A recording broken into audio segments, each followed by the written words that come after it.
How many in your team are lawyers in that top level? Raise your hands na lang. 1, 2, Tatlo po Tatlo. sa aking pagkakalam. Si Undersecretary Conti, Undersecretary Bernabe, and Undersecretary Turgano, who is unfortunately not here po. magandang hapon sa mga kumpanyero namin, and siguro maintindihan nyo yung sasabihin ko. I hope the public understands it then. Di ba, first year in law school, para klaro lahat ng usapan, we start with a simple formula. What are the facts? Based on the facts, what are the issues? And then sa issues, ano yung ruling? So, may basic argument muna ko ano yung facts, but you don't argue what kaya nga fact eh. Diba? So, if you're saying I'm wearing green, if you argue ng konti that it's a certain shade of green, okay, but not much argument, diba, Yusek Conti, diba? So, what's the issue? Let's say the issue is, bagay ba kay Alan yan o hindi? O that's subjective. Diba? So, marami ng opinion dyan. You won't agree on the opinion. Diba? But for example, ang sabihin is, kay Alan ba yan? Or hiniram ba niya? Kasi kliniklaim ni Joel, hiniram ko lang, hindi ko na sinole. Diba? Then that's the issue. We can debate on the issue, sinong may resibo, paano. Then you go to the ruling. Unfortunately, nowadays, there are facts, alternative facts, fake news, false news. Hindi naman bago yun, no? But ang point ko lang po, hindi tayo nagkakaintindihan lahat, no? So, in my questioning, I'll start with, kasi we cannot argue with principles, di ba? So, for example, if you say, kung anong itatanim, yan ang aanihin. I think we'll agree there, di ba? I cannot tell you, magtanim kayo ng flood control, magkakaroon tayo ng classroom. Magtanim tayo ng health center, magkakaroon tayo ng flood control. So, that's a basic principle. Kung ano itanim mo, yan ang anihin mo. Of course, I interchange biblical principle because they're, and just logic, because they're principles and their logic, no? So, for example po, no, the biblical principle is prevent evil, do good, pero if you're going to be spiritual, may isa pa, align with what God wants. So, if you apply it to civil government, it's not enough that we prevent corruption, di ba, and do good. We have to align the priorities kung anong priority ng administration. Kasi kayong binoto eh. Di ba? Before the election, pag sinabi ng isa, peace and order in priority, sabihin ng isa, priority is the economy, sabihin ng isa, I'm talking priorities ha, kasi lahat naman yan importante. So, I'll start that question, I'll start the questions based on that, no? Do you agree, Secretary Vince, that medyo twofold nga yung inyong nation building, di ba? One is the actual building, di ba? The roads, the bridges, the buildings, schools, di ba? And the other one is cleaning up the department.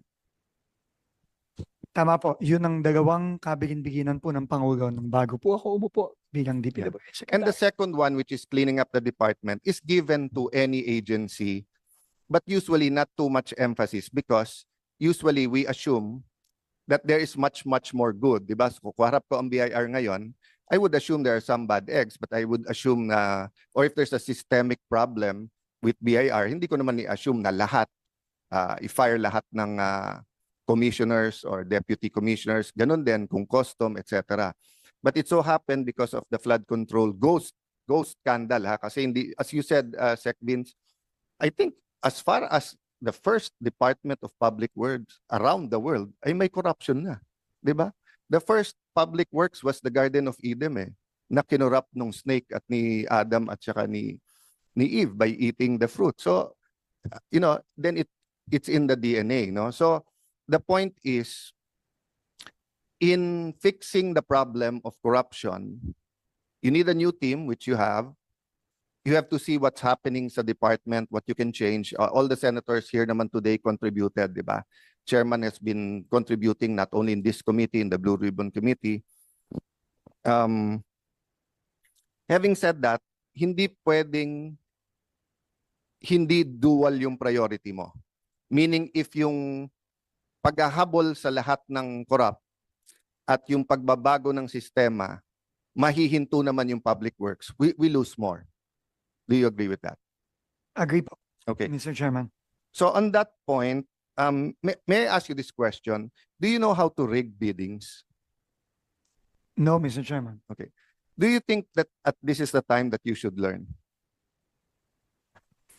We institute the necessary reforms? Yes. So thank you for getting it. Kasi I asked exactly the same question kay Secretary Bunoan.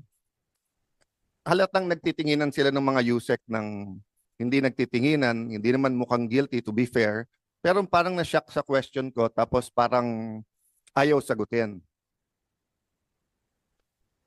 But I told him this, in 1997 or 98, kaharap ko isang ministro. And I was shocked what he said kasi ministro nga so religious group, head ng malaking church, no? At least in our district. At sinabi niya sa akin, Alan, susuportahan ka namin as congressman, pero ang tanong ko sa inyo, marunong ka ba mandaya? And of course, I was shocked. Bakit mo tatanungin ko marunong ako mandaya? Kaya mo nga ako sinusuportahan. I'm bringing in, kasi endemic yung dayaan sa eleksyon doon, pati sa Taguig. And sinabi niya sa akin, kasi ayaw kong masayang yung boto namin sa iyo kung ikaw ay dadayain. Diba? So I ask you that question because being so much people trust and put their trust in you and the DPWH and in your mission. So if you don't know how to rig the biddings or how it's done, I'm not asking you to rig the bidding. Very, very clear yan, ha? Hindi ko sinasabing i-manipulate, i-rig, dayain, kurakutin, whatever, yung pondo ng DPWH, yung bidding. Ang sinasabi ko lang, pare-pareho tayo dito. Kung hindi namin alam paano patakbo, for example, no? Kung ako ay bagong senador at hindi ko alam kung paano patakbuhin ang office ko, marami akong staff na tatawag ko saan-saan ahensya at hihingi ng special favor. Di ba? So that's one thing senators or congressmen have to learn right away. How to make sure that in fighting monsters, they do not become the monsters at the same time. Another lesson is we have to verify all of our information. Di ba? Kasi ang daling magsalita eh. We can ruin lives, we can rule teams, we can ano. So my point, Mr. Secretary, is I hope you learn all the tricks of the trade because as you change the rules, mag-a-adapt din yung mga nangungurakot.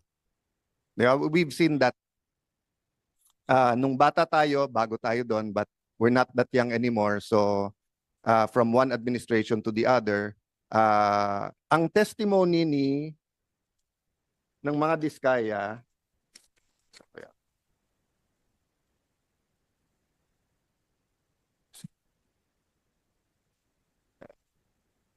nasaan yung kay Diskaya? Yung may picture. Ito ba yan?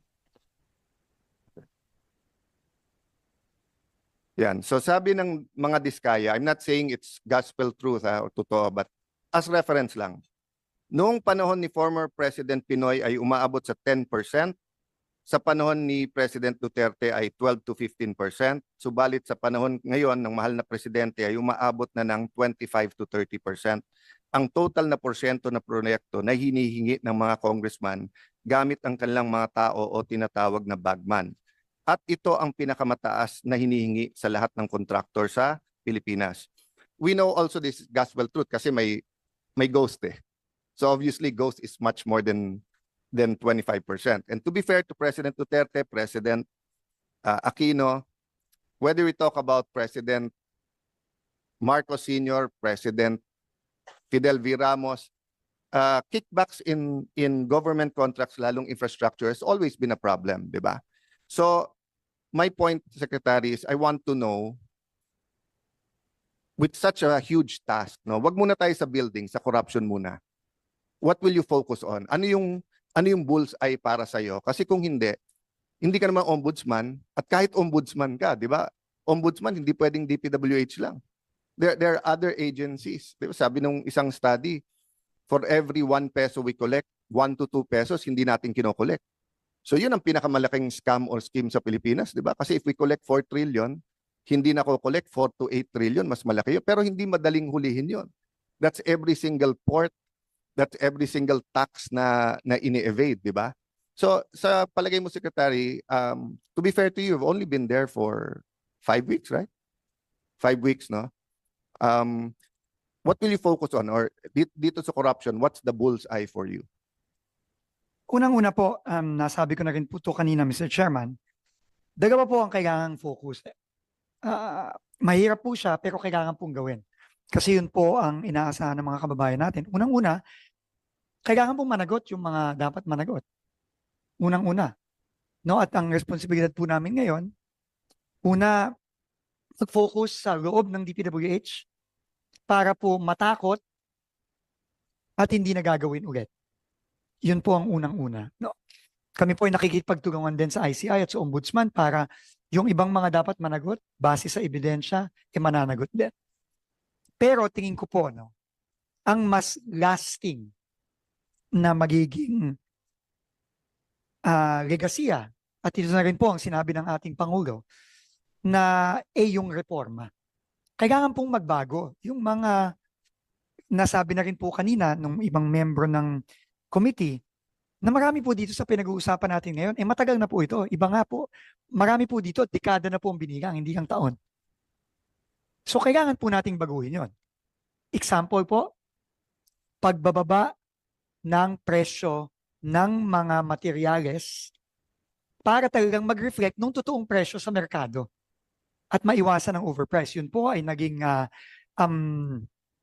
call ni Chairman Win, ni Senator Loren, nung anak po ni Senator Loren.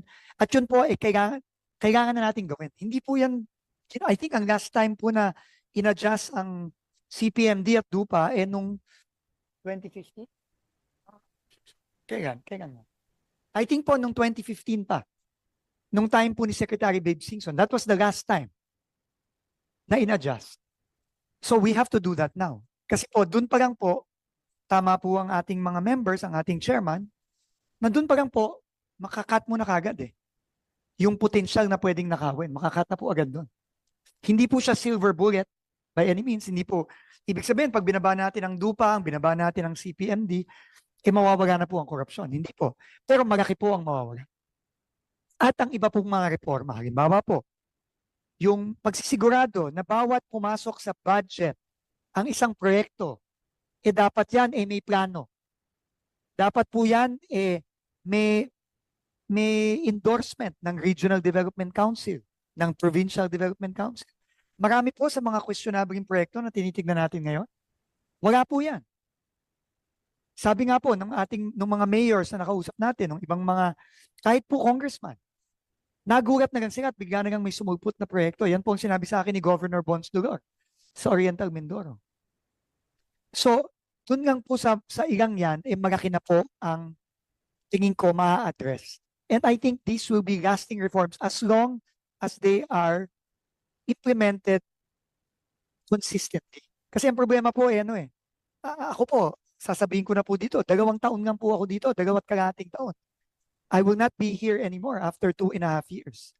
Sana po itutuloy-tuloy lang po yung mga reformang gagawin, yung mga reforma pong inutos mismo ng ating Pangulo, sana po tuloy-tuloy na pong i-implement. Yun po ang tingin kong lasting na pagbabago sa dito. I'll comment and discuss with you on other points you said, but just to focus on my question ng focus. No? So I see your point. So building accountability.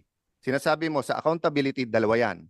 Hulihin, kasuhan, dapat lahat ng kasuhan. And then secondly, reforms. So agree tayo doon. Tapos pangatlo pa yung building. Agree tayo sa reforms. We'll go into that kasi I think may mga kailangan i-clarify doon. But doon sa hulihin ang lahat ng kailangang hulihin, that's where I want to know the focus. Kasi let's assume na walang guilty dito. Let's say guilty ang presidente, guilty ang vice president, guilty ang Senate President, Speaker, lahat ng senador, lahat ng congressman, sama mo na mayors sa sarili lang bidding, sabihin mo lang it's endemic, meaning ang hindi guilty is the exception rather than the rule. Just for the sake of argument, ha? Ano lang to, argumentum ad absurdum. Let's bring it to the absurd. So, barring a revolution that I don't want, I want a revival. I don't want a revolution. Because many revolutions, communist revolution, fascist revolution, or even a liberal democracy revolution did not bring the reforms that was promised. It's really more of a revival or revolution of the heart. No? So my point is, Sec, what will we focus on doon? Or can I feed ng konti? Will you agree with me? Let's focus muna sa ghost.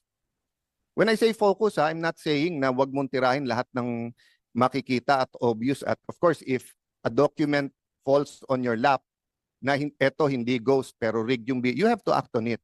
But I'm saying it's you only have 24 hours in a day. Maybe you have 48 hours dahil sobrang sipag mo, but the rest of us only has 24 hours in a day. Do you agree with me na kailangan yung low-lying fruit, yung obvious na obvious, yun yung unahin?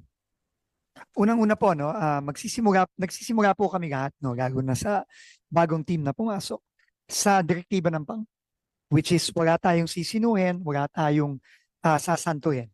Lahat po ng dapat managot, lahat ng involved, dapat managot. Pero tama po kayo na in terms, dahil po sa dami at sa scale nitong nakikita natin ngayon na siniwalat mismo ng ating Pangulo nung kanyang SONA nung July, kailangan po ng prioritization. Tama po kayo doon. No? At yun na rin po ang sinabi ng ICI nung last week nung sila ay nag-presentation. At ngayon po na may bago ng special advisor, si General Asurin, yun din po ang kanyang sinabi. At yun po ay gagawin natin in support of the accountability measures na gagawin po ng ICI, ng Ombudsman at ng DOJ. So yan, dyan po tayo nagpa-prioritize, pero hindi ibig sabihin nun is magto-turn tayo ng blind eye sa ibang mga bagay. I agree with you 100%, but it's important for people to know why.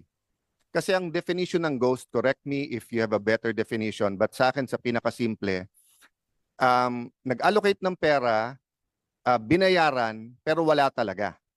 So whether it's Bulacan, whether it's Iloilo, Cebu, whatever place in the Philippines, di ba? Pumunta ka doon, sinabi school building, pagdating doon, ni isang bakal, wala. Sinabi kalye, ni isang sako ng simento, wala.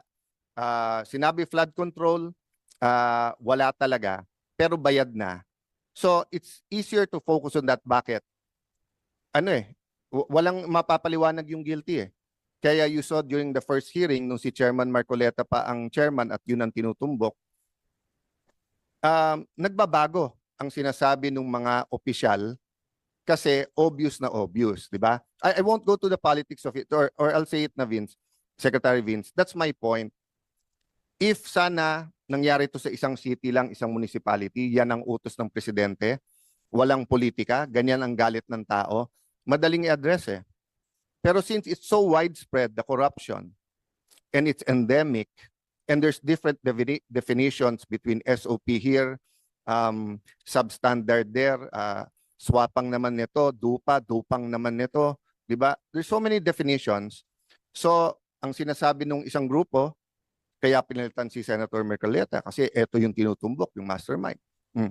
Nung nandun naman si Senator Ping, sabi, kaya silang gustong tanggalin kasi may pinoprotektan na senador, etc. No? And you, the ICI Ombudsman, should be beyond that. But we cannot not be in this environment eh. Naglagay ka ng isda sa Pasig River, kahit anong linis ng isda, madumi yung river eh. So ang trabaho ni Vince Dizon at ng DPWH, ikaw yung isda na nilagay namin sa Pasig River, you have to navigate kahit anong dumi ng river. So let me stop there and agree with you as far as the ghost.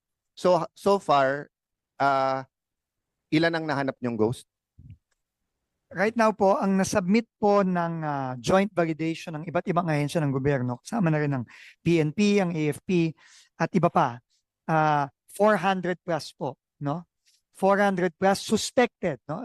Ito qualify ko lang po dahil kailangan pa po itong i-validate kung totoo ba talagang ghost ito. Just before I himayin natin yung ghost yung sinabi kong obvious halos, of course, everyone was busy during the election, pero tinutukan ko dito yung bumaksak na tulay sa Isabela. All the documents are there. Obvious na obvious. At yung RD na nandun, nilipat sa Metro Manila, same kalokohan sa ibang projects, kinakausap yung contractors na maging substandard. Tapos ang balita ko, siya din yung sa EDSA rehabilitation. Anong ginawa ng DPWH? Prinomote siya na assistant secretary. Kasi daw, para alisin na siya as DP. So I hope, while I'm with you, na focus natin ghost, yung mga obvious naman talaga, that should start running. Diba? Kasi kung hindi, magtatago naman under the ghost projects yung iba. Isipin mo, kasama yan sa SONA ng presidente. Isipin mo, nung ginawa yung 800 million, substandard, mali-mali. Tapos ang ginawa, imbis na contractor nagbayad, nagdagdag pa ng 400 million, same contractor, tapos bumaksak pa rin yung tulay. Tapos nagtitinginan hanggang ngayon kung sinong dapat dyan o hindi. But you don't have to answer that point kasi please look at it, Mr. Secretary. No? My point is lang, anything that's also obvious, we would appreciate action on it. Now, whether you refer it to the ICI or you refer it to the ombudsman, ang point ko lang na nasa inyo yung papeles eh. Unless the Blue Ribbon continues the hearing kasi nga we were siguro 3/4 done. No? So Secretary, dun sa lahat ng ghost, ilan dun ang galing sa NEP, ilan dun ang galing sa amendments or insertion, ilan dun ang galing sa unprogram?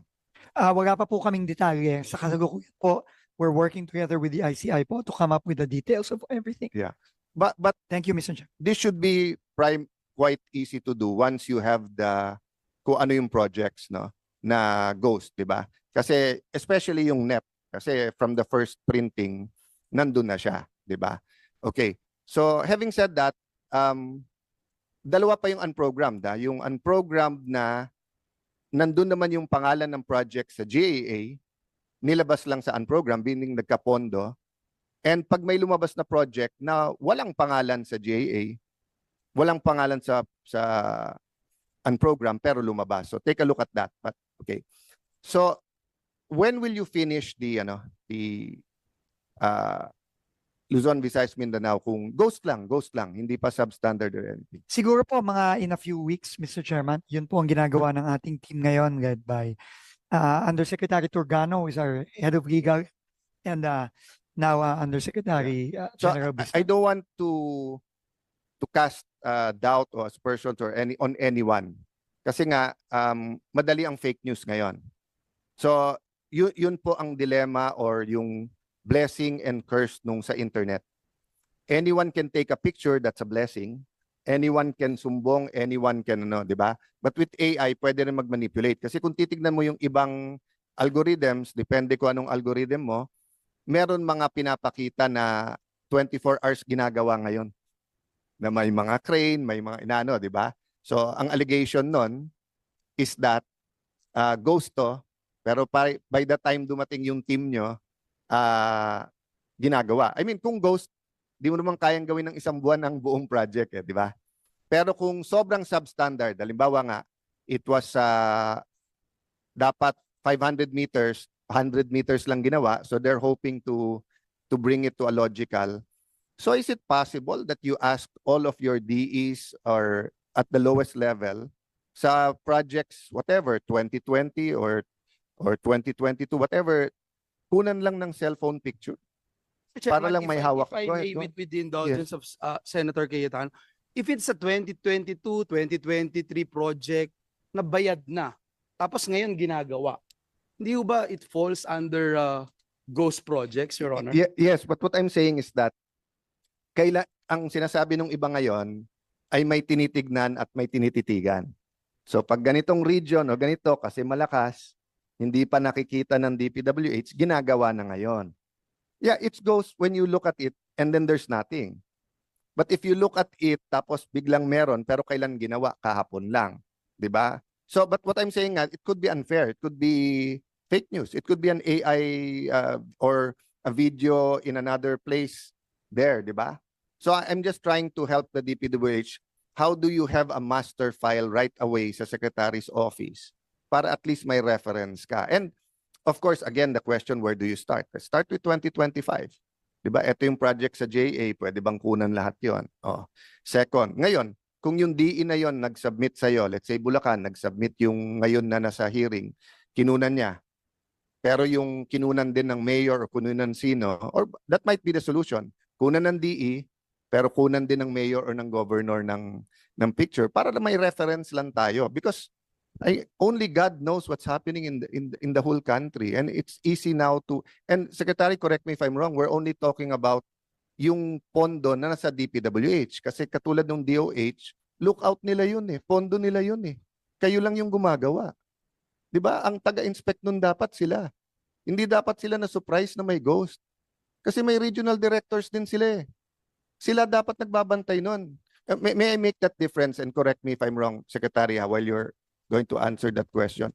Tama ba na halimbawa ang PSC gagawa ng covered court, magmomowa sa inyo, gagawin nyo lang. Pero saan yung court? Yan by basketball o volleyball o badminton. Kung ang DOH gagawa ng health center, whether yan ay maliit, super health center o hospital, sila yon. MOA lang sa inyo, kayo lang magko-construct, kayo magbibid, kayo magko-construct. Classroom, ganun din. Ang DepEd ang masasabi sa inyo, 4 stories yan, 5 stories, etc. No? Kasi I want to make that distinction. Sa flood control kasi purely project nyo yan eh. Kaya dapat nagbantay dyan, DPWH. Kaya nga makita natin na ang Kuntsabahan, DE, Deputy DE, etc. hanggang COA. Pero pagka yung ibang ahensya naglagay sa inyo, mali ba ako, Secretary, dapat binabantayan nila. Trabaho nila yun eh. Opo. Sagutin ko po yung pangalawang tanong. Tama po kayo.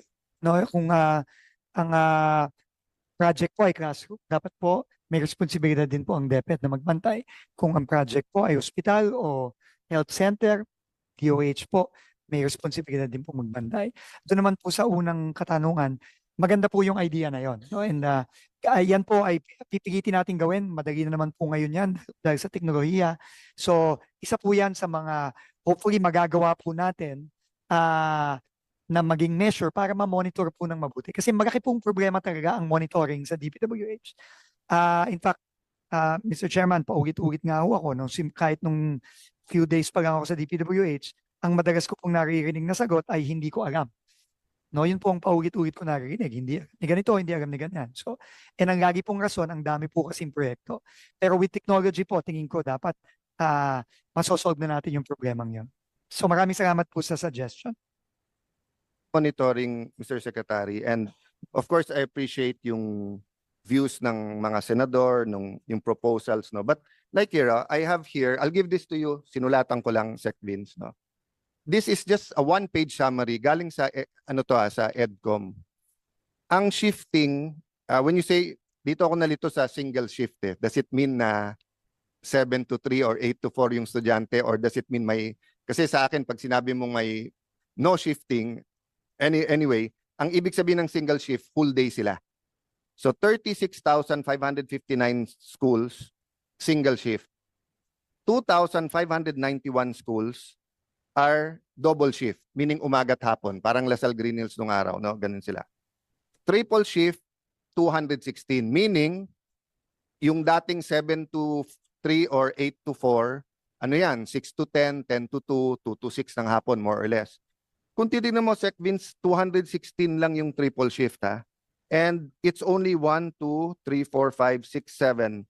7 regions, and sa 7 regions, NCR 72 schools, Region 10 42, Region 4A 34, Region Mo, Region 3 55.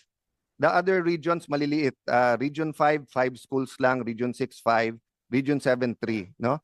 Meaning not only coordinating with DepEd, if you can have a task force. Ang problema kasi sa 3 shifts, malamang nun wala nang room yung school. 'Di ba? So malamang dito new school na ang kailangan mo para lumipat na yung ibang estudyante. Yung second shift, I don't know, no? But for example, sa Taguig, we started building 7 stories ng may elevator. Kaya tumatagal kasi yung fund, yung kwenta ng let me put it this way. If CHED ang kausap mo and they want to build for more than 100 state use a specially designed academic building or school building, you can do that mabilis. Upuan, more or less pareho. Siguro may 2 types ka lang o 3 types. One is 4-story na walang elevator. One is 5-story or more, may elevator, di ba? But more or less, halos lahat ng campuses ng State U may lugar eh. Pero DepEd schools is so different. Yung isa, pwede 4 stories lang pero gigibain mo yung isa. Yung iba, pwedeng 5 stories pero elevator.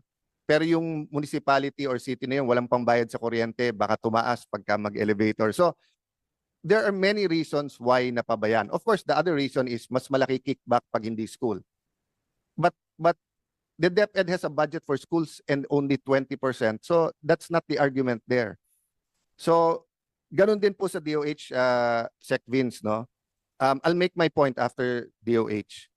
I think last month, with the indulgence of the chairman and secretary, Senator Lauren Legarda, no, who's made many of the innovations here. I told Secmina na, Secmina, bakit may 1 billion pesos si DOH for public affairs para sa ano? Eh, ang commercial ni DOH Secretary ay wag mag-drive at text. So, yung wag mag-drive, Hindi ako naglagay No, ng budget na yon. no, I was saying that, Ah. I was mentioning here, I was saying Okay. you made a lot of innovations here, and I'll make my point later. Kasi I'm, sige, sorry. Hindi ko time no, yung I'm kay- going to your 2010 hearing nung malaking bagyo. Okay, But okay. I'll go there. I'm sorry to, yeah, no, it's good.